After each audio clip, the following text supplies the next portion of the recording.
আর ফরের অ্যাপ্লিকেশন কি না, for denotes span of time বা পিরিয়ড অফ টাইম, এবং ফর প্রেপোজিশন আমরা যে কোনো টেন্স ইউজ করতে পারি। তো এই হচ্ছে সিন্স, ফর এবং ফ্রমের ডিফারেন্স। আমি আবার একবার বলি, সিন্স ফ্রম হচ্ছে both refer point of time. Since is basically used in all types of perfect tenses. From also means point of time. It may be used in any tenses, in any tense except perfect tense. For denotes span of time. It is used in all tenses. Okay. Next, আমি আরেকটা example দিচ্ছি। ধরো বললাম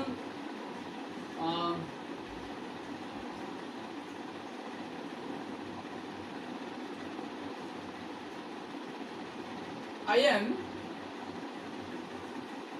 going to meet you soon. I am going to meet you soon. Okay. তো এখানে first word রাখলাম আমি is going, second option রাখলাম আমি are going, third option was going, আর লাস্ট অপশন রাখলাম আমি নো ইমপ্রুভমেন্ট। আমি সেন্টেন্স খুব ইজি দিয়েছি, নিশ্চয়ই বুঝতে পারছো। তো এই লেভেলের হয়তো কোয়েশ্চেন সব ক্ষেত্রে যে থাকবে এরকম ব্যাপার নয়। এটা আমি একদম বেসিক ফান্ডামেন্টাল কনসেপ্ট থেকে দিয়েছি গ্রামার। ওকে, তো তারপর তো আমরা ভ্যারিয়েশনে আসবো। আমরা প্রিভিয়াস ইয়ারের বিভিন্ন ভাইটাল এক্সামসের কোয়েশ্চেন আমি ডিসকাস করবো তোমাদের এখানে। তো I am going to meet you soon, এখানে আই এম গোয়িং, এই আন্ডারলাইন যে পার্ট এটাকে রিপ্লেস করতে হবে। তো I am going to meet you soon, I think তোমরা প্রত্যেকেই এগ্রি হবে আমার সাথে। এখানে কারেক্ট আনসার হচ্ছে নো ইমপ্রুভমেন্ট।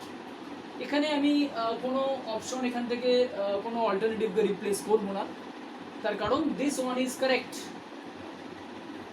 এই সেন্টেন্সটা এখানে ভার্বের যে টেন্স সেটা নিয়ার ফিউচারে রয়েছে। আর নিয়ার ফিউচার মানে তোমরা সবাই জানো, যেখানে প্রি প্ল্যান্ড কোনো ইভেন্ট, প্রি অ্যারেঞ্জড কোনো ইভেন্ট, যেটা আগে থেকে আমি চিন্তা ভাবনা করছি, মানে পূর্ব পরিকল্পিত পাওয়া যায়। তো সেক্ষেত্রে আমরা প্রি প্ল্যান্ড কোনো অ্যাকশন বা কোনো ইভেন্ট যদি সেটা ফিউচার পয়েন্ট অফ টাইমকে রেফারেন্স থাকে, মেনশন থাকে, তো সেক্ষেত্রে আমরা ভার্বের টেন্স করবো present tense, present continuous tense specifically. তো এই পার্টটাকে আমরা বলবো ইমপ্রুভমেন্ট পার্ট। ওকে, আচ্ছা, এরপর আমরা চলে আসছি last topic, that is sentence filler. তো সেন্টেন্স ফিলার মানে বুঝতেই পারছো যে you are asked to fill in the blanks with suitable alternatives or proper alternatives. Sentence ফিলারও খুব লিডিং একটা টপিক, যেটা প্রায় সমস্ত কম্পিটিটিভ এক্সামসই থাকে। তাহলে আমি এখানে লিখলাম fillers.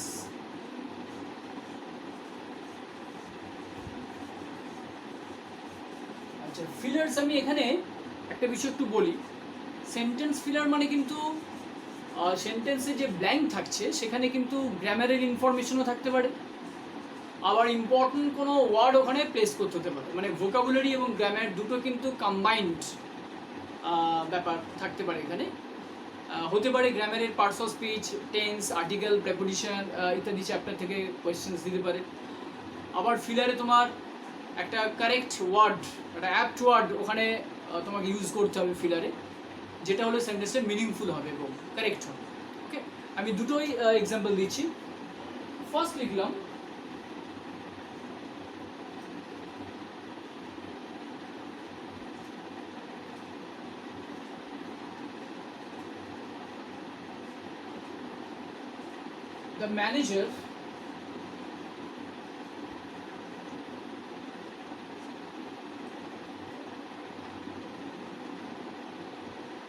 the manager refused their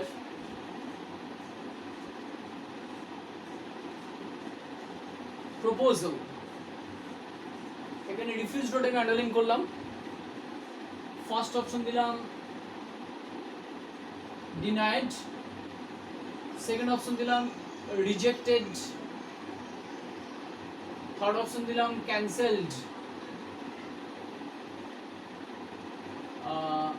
last option আমি রাখলাম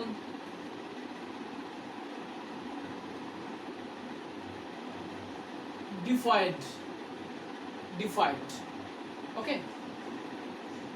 প্যারালাল আমি আরেকটা বাক্য, আচ্ছা আমি লিখছি সেন্টেন্সটা।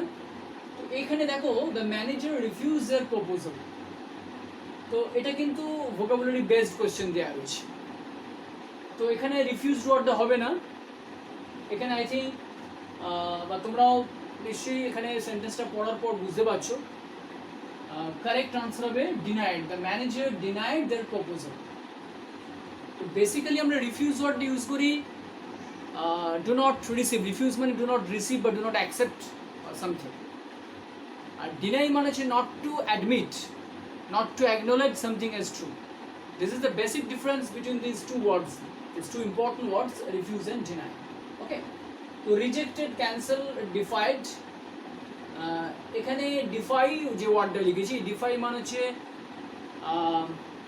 তোমরা জানো ডিফাই দুটো মিনিং হয়, একটা DIFY, অর্থাৎ এখানে আমি লিখছি DIFY আর DEFY। ওকে, তো এই ডিফাই মানে হচ্ছে অ্যাডমায়ার বা ওরসিভ, আর এই ডিফাই মানে হচ্ছে চ্যালেঞ্জ। ওকে, তাহলে এখানে ডিফাইড ওয়ার্ডটা এখানে হবে না, কোনো সেন্সটাই এখানে আসছে না অ্যাপ্রোপ্রিয়েট, তো সেই জন্য আমরা আনসার করলাম ডিনাইড। আচ্ছা, এবার গ্রামার রিলেটেড কীরকম কোয়েশ্চেন থাকে ফিলার একটু দেখে নাও। ফার্স্ট আমি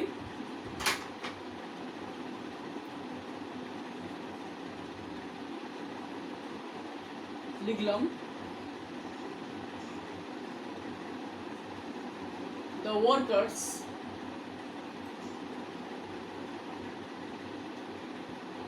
working, the workers ফিলার দিয়েছি working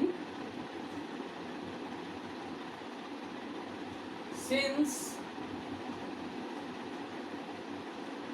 6 o'clock in the morning,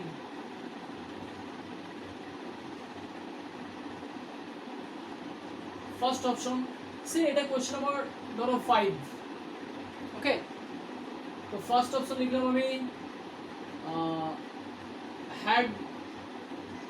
had লিখলাম, second option had been,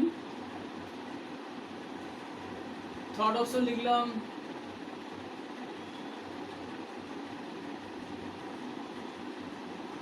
was,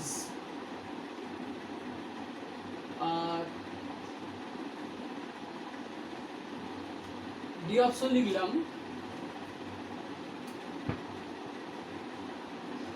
was being,